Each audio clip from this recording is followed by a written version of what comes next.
Decades on end, people have insisted that there should be more rules, regulations, and taxes on industry. The argument behind the need to regulate and tax is that companies will get away with whatever they want. People believe that companies will produce and sell unfairly and that they'll manage their company immorally or unethically. Even though that's been more historically prevalent with governments than it has been with businesses, that's just how people view it. Now, let's just say for the sake of argument that there really is a problem with corporations, their greed, and lack of social responsibility. The most demanded solution is government intervention.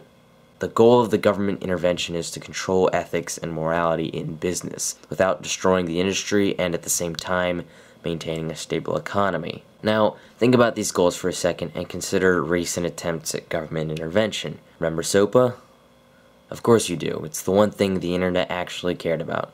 Okay, so, when Congress was working out SOPA and PIPA, they didn't understand any of the technological terms, and they clearly didn't understand how the internet worked.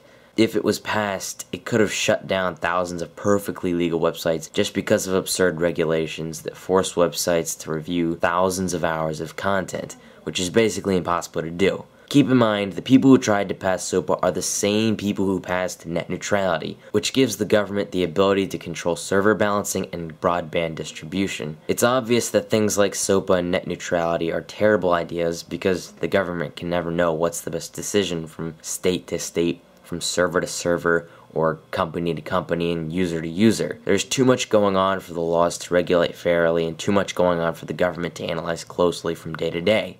So Congress basically can't pass a regulation that doesn't essentially destroy the internet. Of course, you might say this is an exception to regulations because computer tech is really advanced and it's too complicated for 60-year-old politicians. Well, yes, it is too complicated for them and their advisors. No matter how intelligent a politician or one of their advisors may be, this is too much for just a few hundred politicians to manage. But here's the thing.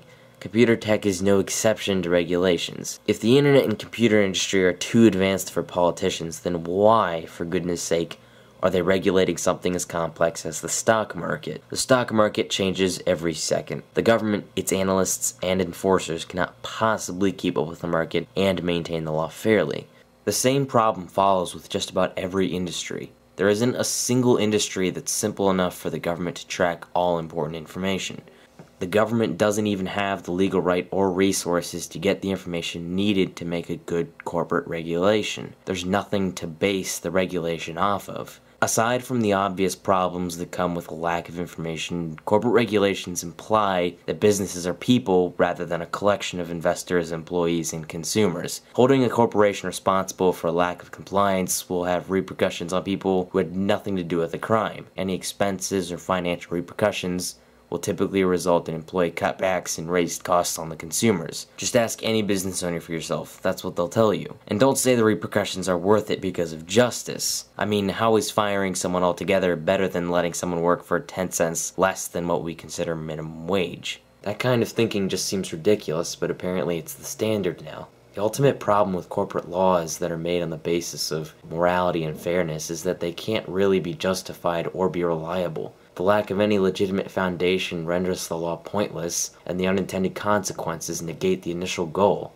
And that's why I personally think that most corporate regulations are a bad idea. Out of the thousands of corporate regulations, which mostly cause problems and create confusion, only a few serve their actual purpose. Of course, this is my opinion, take it or leave it. That being said, not everything in this video is personal rhetoric. I posted several articles that reflect the reasons for my views in the description. This is YouTube though, and I doubt you'll read any of them, but they're there if you're interested.